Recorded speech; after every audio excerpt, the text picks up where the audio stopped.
evaluation. And so we're going to talk a little bit about that and how that relates to our genetic evaluation, how it's related to genetic progress throughout the years, at least in the American Angus Association, and really what would a world look like if we truly were replacing all of our carcass ultrasound scans with genomic data. And that's kind of what we want to talk about here today. Before I keep going, I want to give a shout out to Dr. Andre Garcia. He is my teammate at AGI. He helped me run some of these BLUPs that we're going to look at the end of the presentation. And as we go through this, if you have any questions, feel free to shout them out. I think we're a little ahead of schedule, so we have plenty of time to sort through some of this stuff. So probably the most controversial slide that I'm going to put up here today is probably this history slide. And the reason it's controversial is because I'm standing at Iowa State University, right? And they know all the history. When I went through and I actually did this history, I had to climb up on the ladder in our vault and pull down this old SIRE evaluation report so I can actually look back on some of what was taking place when I obviously wasn't there at AGI quite yet. So obviously Iowa State and the American Angus Association have a long history together when it comes to carcass ultrasound scan. And we kind of have a legend here in the room with us today. So this even makes this a little bit more of a controversial slide. So anything I don't say right, Jean, you make sure you correct me. So as we kind of think about what we did and how we approached this, the American Angus Association really partnered with Iowa State University to do kind of a very large data collection project before they started utilizing carcass ultrasound data to basically select the animal for body composition traits. And so through that study I read, basically they collected over 90,000 animals in a very short period of time, which then they edited down to about 86,000 animals that they really came up with their predictions, right? When we start talking about heritability estimates and those sorts of things when we think about carcass ultrasound scan. And so in 2001, we actually released a set of ultrasound EPDs, right? Percent IMF, ribeye area, fat, rump fat, percent retail product, ultrasound EPDs. At this time, we were also publishing carcass EPDs alongside them. So I remember this because I can remember back in our show barn, we had taken a group of Angus bulls to Denver, and there's still signs hanging up in the back that have the ultrasound EPDs and the carcass EPDs on there. And so I had to go dig up the dates when I got back to the office, but in 2001, that's what was taking place. And then 6 years later, there was an announcement by the association that we were going to have new carcass EPDs, right? And that was really the advent of when ultrasound carcass data was going to start getting fit into just the carcass EPDs as an indicator trait, right? We all know that the actual carcass EPDs, there are ETR, right, Shane, right, our economically relevant trait that we collect on our individual animals. And our ultrasound scans are definitely a really good indicator of that. We need to do ultrasound. Everybody knows that in this room, right? Because the only way to get other carcass data is if we hang them up on the rail. And if our breeding animals are hung on the rail, they're not doing a whole lot of breeding. So when we thought about that in 2008, that was the official release. The ultrasound EPDs went away. The carcass EPDs came on board, and it was a pretty contentious issue in the American Angus Association at that time, because some bulls would rank really well on an ultrasound EPD, but then when they got correlated into that model, they didn't rank as well on that carcass EPD. And so it was an interesting time, I've heard, in order to kind of take that leap of faith to really combine those two data sets to come together and really give us probably a more accurate and indicator economically relevant trait for the commercial cattle industry. That's really what we're trying to get at.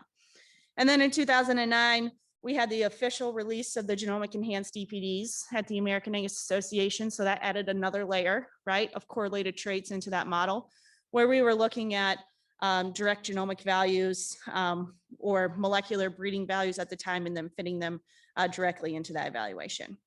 We moved away from that two-step model in 2017 when we went to single step. And then in 2021, kind of our most recent milestone is this idea that we're going to reach 1 million genotypes in that genetic evaluation. And so as we continue to genomic test animals, I think the trade-off in a producer's mind a lot of times is I can pay $37 for a genomic test and enhance the accuracy on these 26 EPDs, right, the American Angus Association gives me, or I can pay $17 for that carcass ultrasound scan. And when they come to me and they ask me those questions, the first thing I say is, well, we can't have accurate genomic predictions without the actual phenotypes in the genetic evaluation. So if in your program, you can make it work to actually go out and ultrasound scan, you need to go out and ultrasound scan and then add in that layer of a genotype, right? Because I think we had this predetermined kind of philosophy in the industry, right? And this is what I had to talk to C-stock breeders a lot about the time is they either love the phenotype data, right? Because that's the real data, or they love the genomic data because nobody can mess with that genomic data, right? That's blood, that's real. And the reality of the situation is they just got to work together, right? They have to work together to get us where we need to go. And so those are the conversations that we have to have at a breed association level that allow us to basically continue to have accurate genetic evaluations. And what the advent of these carcass EPDs and basically the beef industry and why it has really been driven towards this kind of terminal aspect is this idea that we've really shifted the beef market, right, from a commodity driven market to a quality driven market, right? And carcass ultrasound scanning has really led the way and really helped us to be able to get to some of these stats that we see, at least from our side at Angus. And so just looking at this graph, and I know it's certified Angus beef on here, I do work for the American Angus Association, but this is across the industry, right? When we take a look at 2006 and kind of what our beef total fed cattle harvested were really out there doing, 37 to 38% of them were USDA select in 2006. 6.6 were certified Angus beef. That's a high 2/3 upper choice and higher product. Just a little over 10 years later, we've taken, right, that quality driven beef and we've basically surpassed that select market, right? So now we basically total fed harvested cattle, 14.4% of them are going to be USDA select, and we're going to have well over 22% of them getting into those quality beef programs that many of our breed associations have in this room. And so I wanted to dig into this marbling EPD and EPD trend just a little bit. And I wanted to show you just the genetic progress that we've been able to make at the American Angus Association. So this is our genetic trend from 1972 till basically 2020. And when you look through this trend, you can obviously see that there was dramatic progress once we hit kind of the late 90s and the early 2000s. Okay, so as we hit this dramatic progress, you know, why is that? What was happening? So the first thing we have is obviously carcass record recording, right? Our hot carcass weights, our ribeye areas, our back fat measurements that we're getting from the plant. We have about 129,000 carcass records in our genetic evaluation today. And you can kind of see the pattern of collection as we go throughout the years. 2020 is probably a little bit skewed because carcass data is one of those things that sits on somebody's desk, right? For a few months, 6 months, a year, and then pretty soon they'll send us multiple years, right, Esther? They get it sent into the association. So as we look throughout time, we're bringing in roughly probably 4,500 carcass records per year. Okay, so obviously that's having an impact on our marbling EPD trend. But when we look at the adoption of carcass ultrasound, I think this is really kind of the take-home tale, right? Where our genetic progress is coming from in our carcass ultrasound trait, or excuse me, our carcass EPD traits. And so there in the kind of the light blue line, that is our marbling trend. And you can see that on the right axis there, you can see that we're landing right in the same spot. And then when you look at the left axis there, you can see kind of the number of ultrasound records and carcass records that we collect year over year. And in 2007, we had well over 150,000 carcass ultrasound scans that would enter our evaluation. And really since the adoption, right, that was kind of right at the advent of when we had those ultrasound EPDs that were going out to the membership, you can see that we had dramatic progress, right, in the number of ultrasound scan records that we had. And this is typical for anybody who works in a breed association. If you want somebody to collect the data, put a blank box on their paper and they're going to collect the data. Okay. And that's what happened with carcass ultrasound. So then over time, we've had a steady kind of collection of carcass ultrasound scan, but you can see here on the most recent years that we have had a bit of a downward trend in the number of ultrasound carcass records that we've collected. Okay, so I wanted to dive in just a little bit more into that so you guys can understand at least what we're seeing in our database at Angus. And so I pulled out the last 10 years of data, and I split it up between bulls and cows. One of the most commonly asked questions that we get is, are people still scanning their heifers, right? A lot of times we'll have people scanning their bulls, and they'll continue to scan their bulls because, one, their commercial customers ask for that on sale day, right? And it's a marketing tool for them that they can put then inside of their catalog for those commercial producers. With that, they're always continuing to want to drive genetic progress. And so if they can couple that, right, and have the marketing and the genetic progress together in those ultrasound bulls, they're going to continue to do that. We've always had more bulls get scanned than cows, right? That has been fact since the beginning of time. And so this isn't something where all of a sudden we lost half of the ultrasound scan records on our cows. This is a trend that's always been there. Okay, we've always basically scanned more bulls than we have females. And as you look across the years, our bull scans are actually pretty steady, right? We have a slight maybe downward trend in 2019, maybe 2020. But as we look towards 2021, we're very steady in our numbers, right? We don't see that decreasing trend, at least through the first part of the year. And we would have a number of our ultrasound carcass scan records already in the database, right? Because of the fact that we have, through the first part of the year, that's when the majority of our bull scans are going to come in. About 75% of our cow herds are going to be spring calvers, right? And spring is mainly January through March, so winter calvers. But that's kind of where we're at. So as we look through that trend, while you would sure like to be able to say, hey, I wish we had more ultrasound scans. I think as long as we continue to bring in that 80,000 mark, right, of ultrasound scans, I think we're going to continue to do a service to the industry that we know. So that's kind of what we have. And I kind of wanted to look at what would a world look like if that would have held true, that nobody was going to take another performance weight, right, or ultrasound scan record back when genomics and the advent of genomics, because, right, we were going to pull blood and we weren't going to have to do anything else. And obviously we've learned, right, and that's not true. And so what would it look like? And this is a picture of me the day after I figure out, right, that no one's going to send us in any more data to the association, right, because this would just be tormenting, right? This would be awful, right? We need to have those performance records in order to continue to do what we do at AGI for the users of registered Angus genetics. And so what we wanted to do, and what Dr. Garcia, who just walked in the room, helped us look at, is we wanted to basically take a look back in time, right? If we went back to 2010 and we said, okay, everyone stopped collecting ultrasound scans because it's been totally replaced by genomics, what happened? Okay, so what we are going to take a look at is we're going to look at average accuracy values, right, on high accuracy bulls and some lower accuracy bulls if we were to delete that entire basically database that has happened and taken place in the last 11 years. And then also I want to get into a little bit of the genetic trends that we saw. So those were kind of two things that we did. Not only did we want to look at average accuracy, but what does it do to our genetic progress if we totally lose, right, this cohort of data? So this is what we did. We ran two evaluations side by side.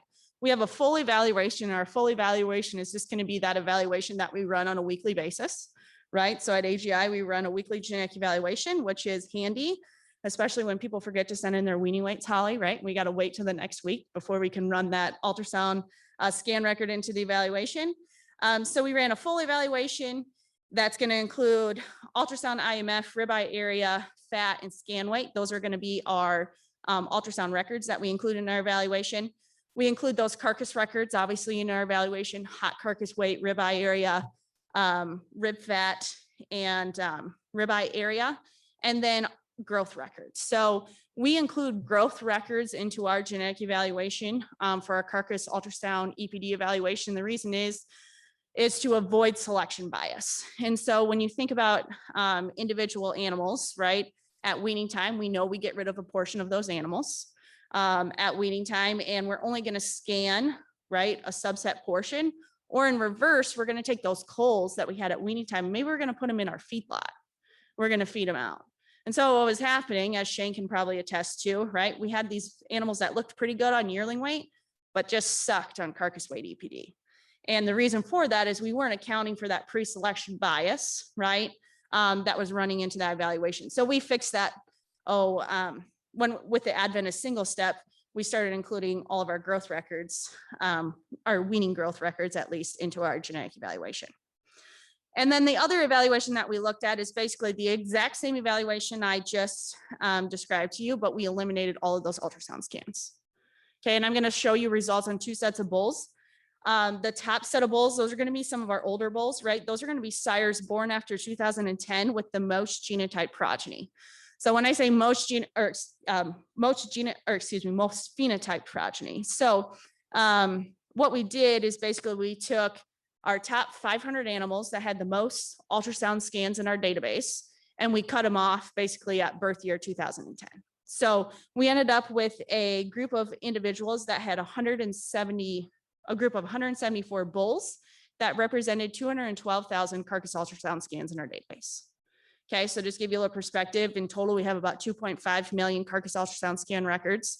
And that's just individual animals. So 2.5 times 4, right? Because we have 4 basically carcass ultrasound scan measurements that we use. And they also represented just under 5,000 carcass records. Okay, just to give you a little scope. And then we looked at young genotype sires, okay, trying to keep in this theme with genotype sires. If we were just genotyping, but we weren't phenotyping, what did it look like? And basically, when we looked at those individual animals, I'm just going to move that out of the way. We had about 4,500 animals in that group of individual sires, right? Individual bulls that were born after 2017 that were genotyped. This group of young sires basically represents a total of 176 carcass records in total. Okay, so even though we didn't eliminate the carcass records out of the model, these young genotype sires, right, they don't have very many carcass records as it is. Okay, so just to kind of keep that in perspective as we go through these results. So first things that we're going to look at, you can see there on the underlying on the horizontal axis there, I have your ultrasound EPDs. So even though we don't publish ultrasound EPDs anymore, they still run in the model as a correlated trait, and we pulled them out of there. So in the light blue, we have the full data, and in the dark blue, we have basically kind of our truncated data set where we didn't use any of that ultrasound data after 2010. And when we look across the board on these roughly 4,500 animals, right, these young animals that were genotyped, we had a 30% accuracy decrease in these ultrasound EPDs on these young animals when we eliminated those records on average. So as we look through them, you can see our ultrasound scan weight, right? That live weight we take at scanning time, that accuracy decrease was about 30%. When we looked at the ribeye area, 32%, percent IMF, 35%, and then ultrasound fat was going to be at 36%. So you can see that, you know, for something like weight, right, we had on average when its sire was genotyped, his ultrasound scan weight EPD is going to land right about 55%. When we eliminate all of those scan records, right, those ultrasound scan weight records from the evaluation, if that same animal would have been genotyped in 2010, but after 2017, but we wouldn't have had that information available, his average accuracy would be under 40%. Okay, after he was genotyped. So let's take a look at our more highly accurate sires. So remember, these individual sires are those that basically had their ultrasound scans that were eliminated, but they had roughly 5,000 carcass records among them. Okay, so they actually had some carcass records available to them to use in that individual model, where most of our groups of animals didn't in that last slide. So again, same colors, full data is going to be the light blue. The truncated data is going to be in the dark blue.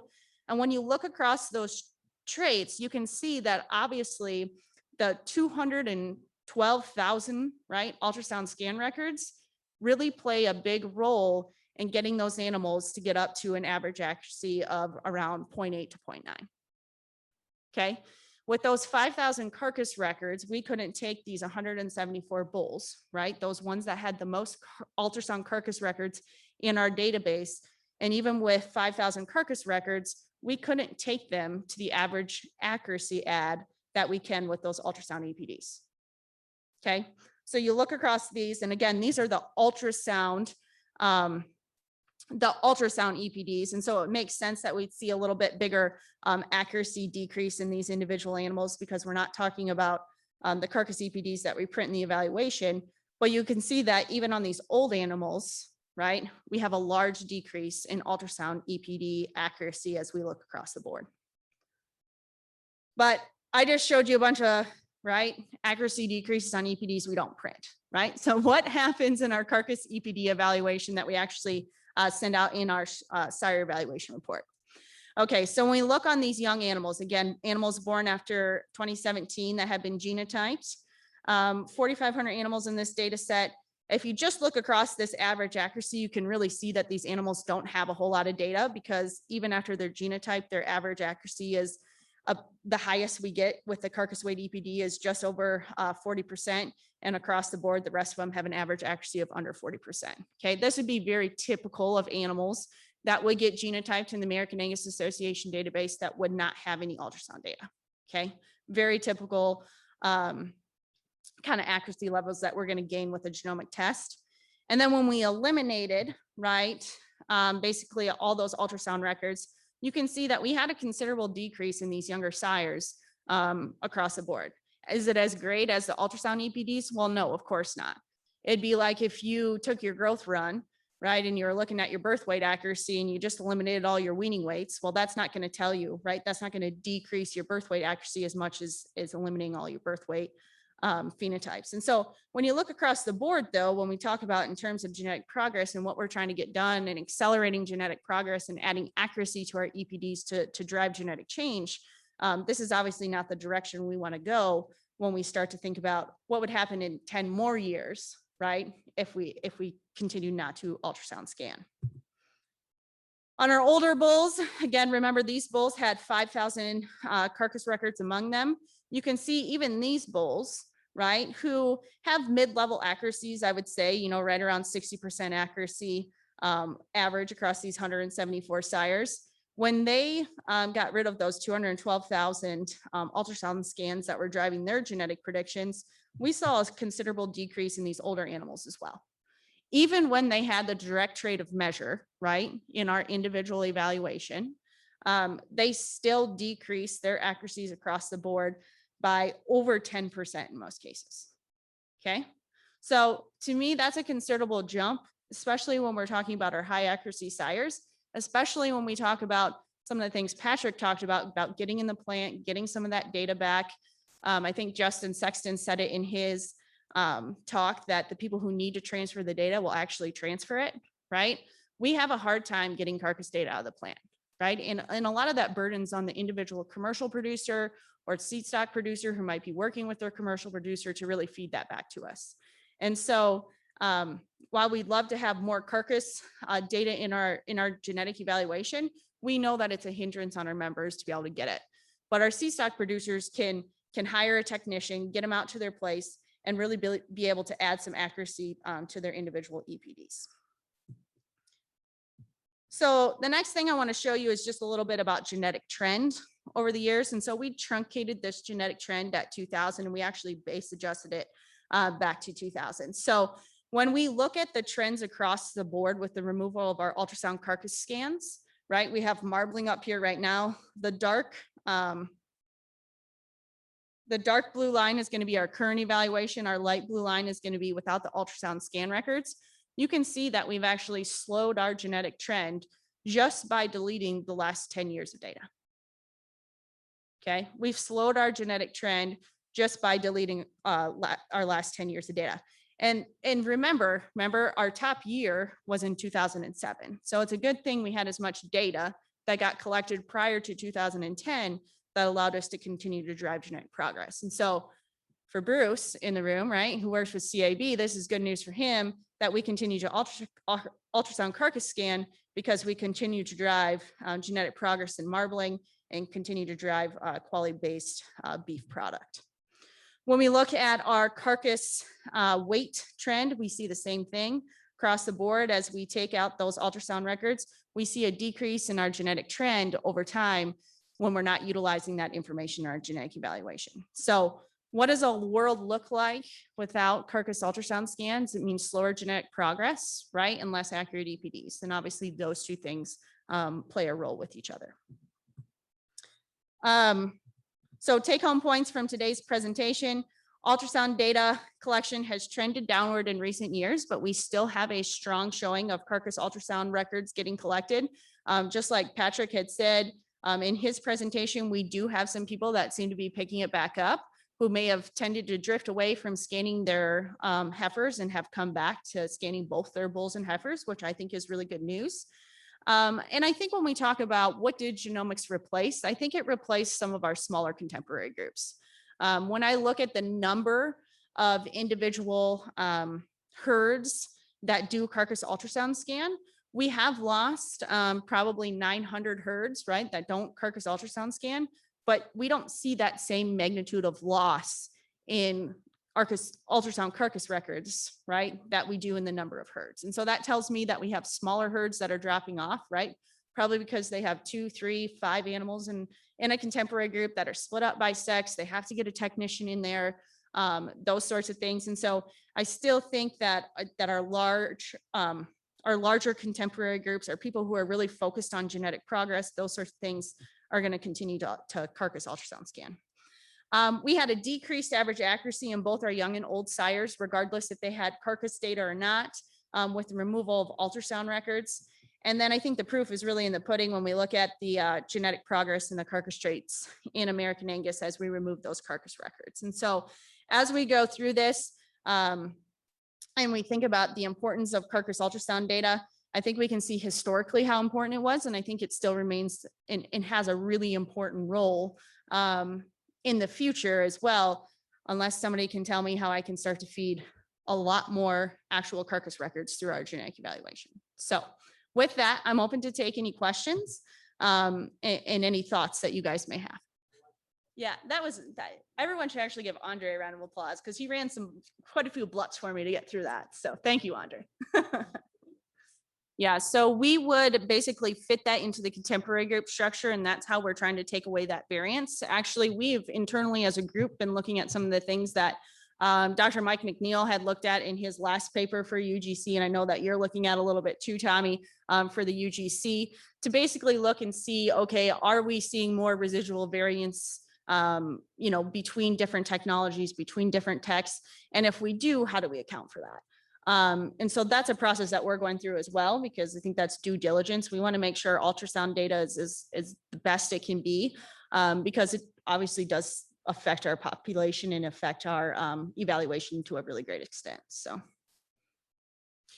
I think it's both, right? I think we definitely have a genetics plus a management change in those individual animals. I think genetic progress has driven some of that change. I think the other thing too is the marketplace is a pretty real thing, right? So when we think about what packers have been paying for, they've allowed us to make carcasses bigger.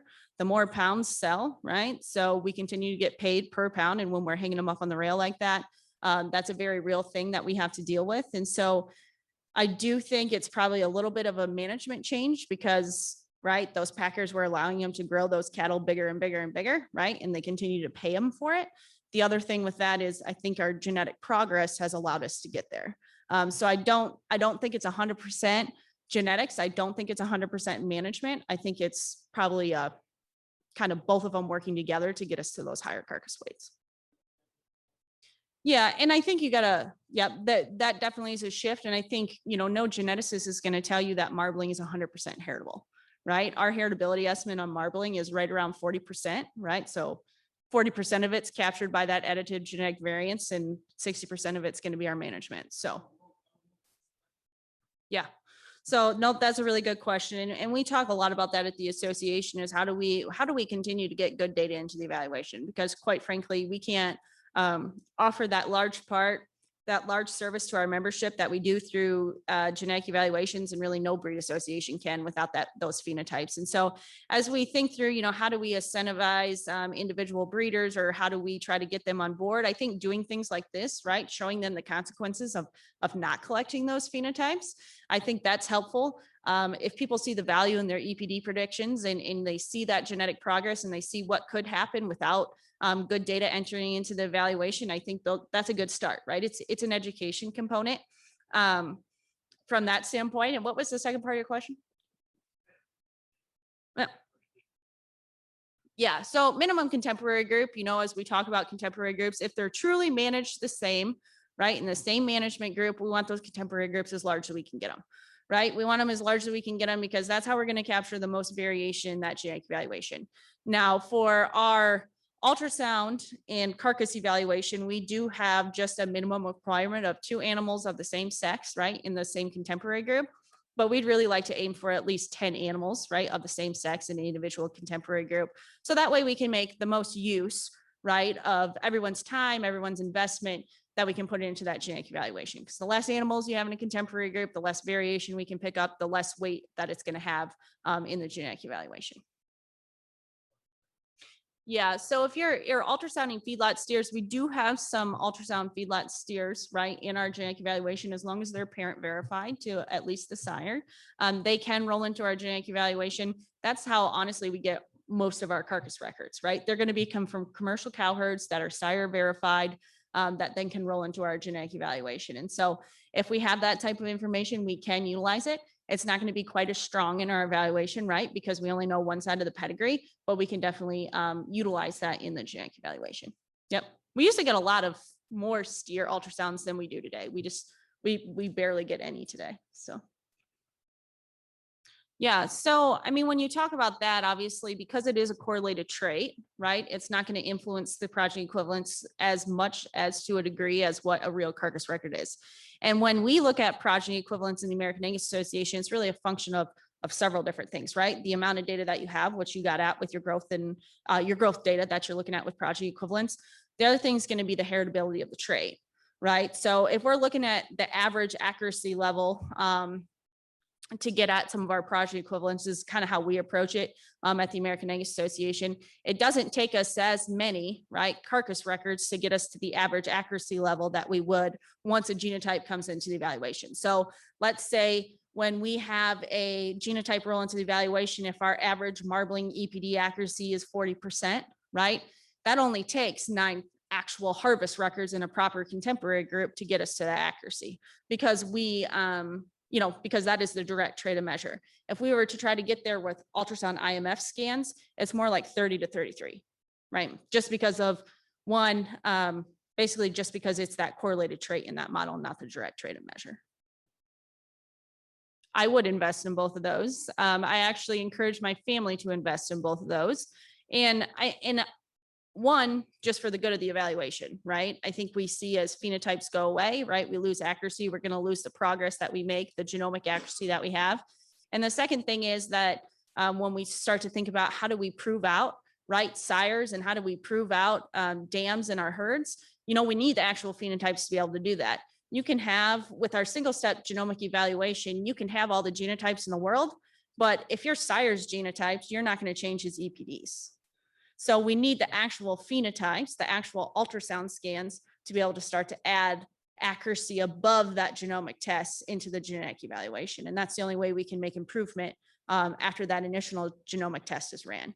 I think sometimes there's this misconception. I know I've talked to our individual breeders about it, and probably no one in this room has this misconception, but they think as you get more and more genomic progeny into the genetic evaluation at Angus, that you're going to continue to either increase the accuracy or change the EPD. And that's not the reality. The only way that your EPD changes upstream, right, when you add a genotype to the evaluation would be, let's say I have a bull, right, who isn't genotyped. And so as I get genotype progeny into the evaluation, it basically builds me a genotype, right, inside the single step system. And so that's going to move my EPDs. But if he's genotyped, I don't need to try to guess, right, what his genotype is in the evaluation, because I already know it. And so, yeah, you really need to do both, right? And really need to do both in tandem to be able to continue to add accuracy for generations to come, and really to add accuracy on our sires and dams that are in our genetic evaluation, because we can't do that with genomics alone, right? Yeah, I think that's definitely a industry shift that has taken place in some parts. I think that, you know, the more data sharing that we can do, the better off that we're going to be. You know, the fact of the matter is, you know, there's a lot of cattle killed every year, right, in the United States. And if we can get the identification system down where we can actually start sharing that information, whether that's through blockchain or something like that, I think that's going to be really good for the industry, because I don't think it's that people don't, at least on the cow calf side or even the feedlot side, don't want to collect the data. It's, can we get it transferred back to us, and can we get it transferred back to us in a way that we can actually use it, right? And that's the biggest holdup, you know.